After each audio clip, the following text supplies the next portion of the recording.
Election 2026 election 2026 வரக்கூடிய சட்டமன்ற தேர்தலில் வரக்கூடிய சட்டமன்ற தேர்தல் 2026 பத்தி நம்ம முழுசா ஒரு ஆராய போறோம்.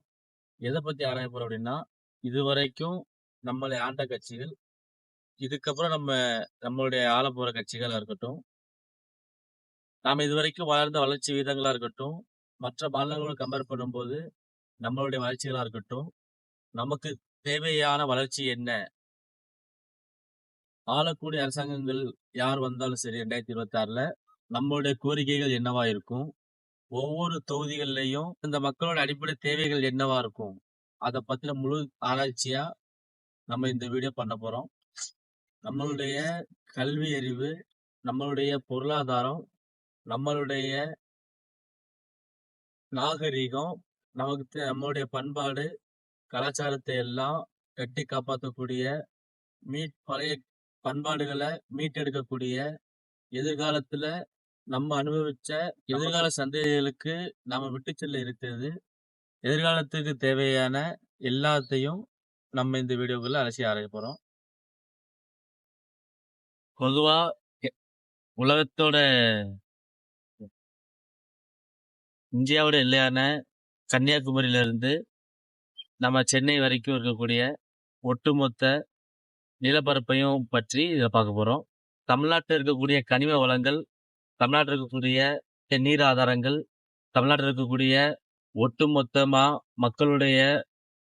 ஒட்டுமொத்த மக்கள் தொகையை பத்தியும், இந்த மக்களுக்கு தேவையான அடிப்படை உரிமைகளை பத்தியும் 2026 எலெக்ஷன் எப்படி இருக்க போகுது அப்படின்னா, கிட்டத்தட்ட ஒரு இதுவரைக்கும் இல்லாத அளவுக்கு ஒரு மாபெரும் எழுச்சியா 4 விதமான போட்டியை அமைப்பது. திமுக தலைமையிலான ஒரு கூட்டணியும், அதிமுக தலைமையிலான ஒரு கூட்டணியும், நாம் தமிழர் சீமான் தலைமையிலான அவர்களான ஒரு கூட்டணியும், தமிழக வெற்றி கழகம் விஜய் அவர்கள் தலைமையிலான ஒரு கூட்டணியுமா 4 முனை போட்டி தமிழ்நாட்டில் அமைய போகுது. அப்படிப்பட்ட போட்டி வந்து ஒட்டுமொத்த தமிழ்நாடு மட்டும் இல்லாம இந்திய அளவுல மிகப்பெரிய எதிர்பார்ப்பை ஏற்படுத்தியிருக்கு. ஏன் இந்திய அளவில் எதிர்பார்க்க ஏற்படுத்தியிருக்கு அப்படின்னா, 4 தலைமைகளுமே மக்களுடைய தேவைகளை முன்னிறுத்தி, மக்களுக்கு தாங்க செஞ்ச சேவைகளை முன்னிறுத்தி ஒட்டுமொத்தமா இந்த தேர்தல கலங்கான இருக்காங்க. 4 முனை போட்டியும் ஆரோக்கியமானதா அப்படின்னு கேட்டா, இப்ப இருக்க அரசியல் சூழ்நிலைக்கு மிகவும் ஆரோக்கியமானதா இருக்கும். எதனால அப்படி சொல்றோம் அப்படின்னா,